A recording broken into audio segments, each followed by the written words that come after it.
آج ہم پاکستان کے JF-17 ٹھنڈر لڑاکا طیارے کا تفصیلی جائزہ لے رہے ہیں۔ جی ہمارے پاس اس موضوع پر ایک مضمون سے حاصل کردہ کچھ اہم معلومات ہیں۔ صحیح۔ بظاہر یہ ایک آپ کہیں کہ کم لاگت والا طیارہ لگتا ہے، لیکن جو مواد ہم نے دیکھا ہے وہ بتاتا ہے کہ اس کی صلاحیتیں اور کارکردگی شاید توقعات سے کہیں زیادہ ہیں۔ بالکل۔ تو آئیے دیکھتے ہیں کہ ان ذرائع میں اس کی کن اہم خصوصیات، کامیابیوں اور کچھ حیران کن پہلوؤں کا ذکر ہے۔ جی، اور جو چیز فوراً توجہ کھینچتی ہے وہ ہے اس کی قیمت اور اس کے مقابلے میں اس کی صلاحیت۔ ہاں بالکل، ذرائع کے مطابق اس کی لاگت تقریباً 25 سے 30 ملین ڈالر بتائی جاتی ہے، جی جو کہ آپ دیکھیں F-16 جیسے مغربی طیاروں کی قیمت کا شاید 1/3 یا اس سے بھی کم ہے۔ یقیناً بہت بڑا فرق ہے۔ اتنی کم قیمت کے باوجود یہ BVR یعنی بیونڈ ویژول رینج میزائل لے جانے کی صلاحیت رکھتا ہے۔ اچھا۔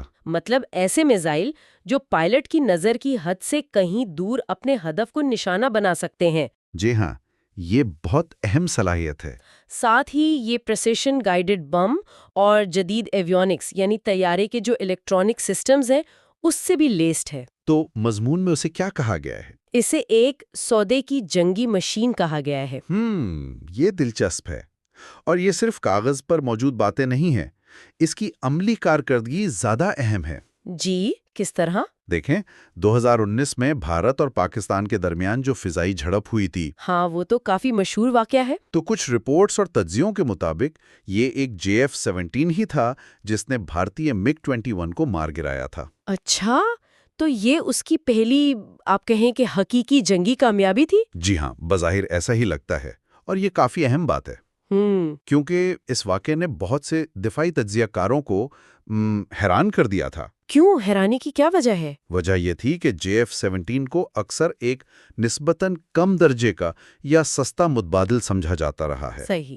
تو ایک MiG-21 کو گرانا، بھلے ہی وہ طیارہ پرانا ہو لیکن ایک تجربہ کار فضائیہ کا حصہ تھا، یہ JF-17 کی عملی صلاحیتوں کا ایک بڑا ثبوت سمجھا گیا۔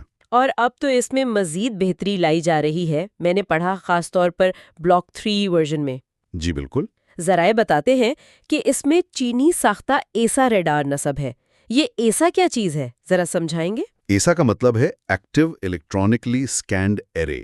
یہ آپ سمجھیں جدید ترین ریڈار ٹیکنالوجی ہے۔ اچھا۔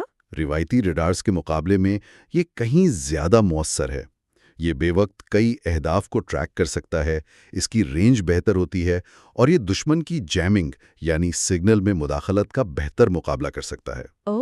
اور بلاک 3 میں ایک اور چیز ہے، ہیلمٹ ماؤنٹڈ ڈسپلے یعنی HMD۔ اچھا، وہ کیا کرتا ہے؟